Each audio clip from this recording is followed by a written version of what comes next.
دوستو آج کی ویڈیو میں اللہ رب العزت کی قدرت کا ایک ایسا واقعہ آپ کے سامنے شیئر کرنے والے ہیں کہ جس کو دیکھ کر دنیا کی اکثریت نہ صرف حیران رہ گئی بلکہ وہ اسلام قبول کرنے پر بھی مجبور ہو گئے۔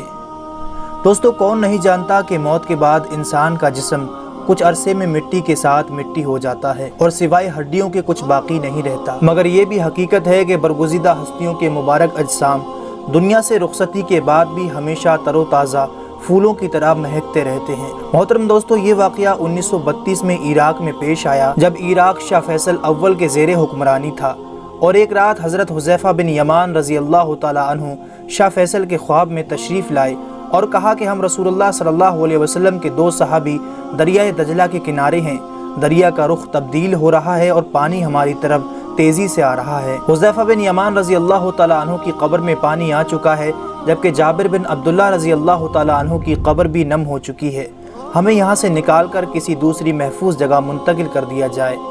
شاہ عراق نے جب یہ خواب دیکھا تو اس نے اگلی صبح یہ ارادہ کیا کہ وہ اس کا ذکر مفتی اعظم سے کرے گا، لیکن مصروفیات زیادہ ہونے کی وجہ سے وہ اس پر توجہ نہ دے سکا۔ اگلی رات دوبارہ سے پھر وہی خواب دیکھا، لیکن اس نے اب بھی کوئی توجہ نہ دی۔ تیسری مرتبہ وہ خواب عراق کے مفتی اعظم کو دکھائی دیا، انہوں نے اسی وقت وزیر اعظم کو ساتھ لیا اور بادشاہ کی خدمت میں پہنچ گئے۔ جب انہوں نے بادشاہ سے اپنا خواب بیان کیا تو بادشاہ بھی حیران ہو گیا اور کہا کہ بے شک میں بھی یہ خواب دیکھ چکا ہوں۔ چنانچہ ان سب کے درمیان یہ مشورہ طے پایا کہ مفتیان اکرام اس بارے میں فتویٰ جاری کریں کہ کیا ایسا کیا جا سکتا ہے، اور ہم بعد میں ان اصحاب اکرام کی قبور مبارک کو کھول کر ان کے اجسام مبارک کو کسی دوسری محفوظ جگہ منتقل کر دیں گے۔ چنانچہ مفتیان اکرام کی طرف سے یہ فتویٰ جاری کر دیا گیا اور یہ خبر اخبارات میں شائع کروا دی گئی تاکہ عوام کو بھی اس کے متعلق خبر ہو جائے، اور یہ اعلان کر دیا گیا کہ 10 ذی الحجہ کو قبور مبارک کی منتقلی کا مقدس فریضہ سر انجام دیا جائے گا، مگر حجاج اکرام کی درخواست پر تاریخ 20 ذی الحجہ مقرر کی گئی تاکہ حج سے فارغ ہونے والے لوگ بھی اس موقع پر شرکت کر سکیں۔ پھر وہ دوستو دن بھی آ پہنچا کہ بغداد شہر کی گلیاں لوگوں سے بھر گئیں اور دور و نزدیک سے آنے والے منتظر تھے کہ کب یہ مبارک فریضہ سر انجام دیا جائے گا۔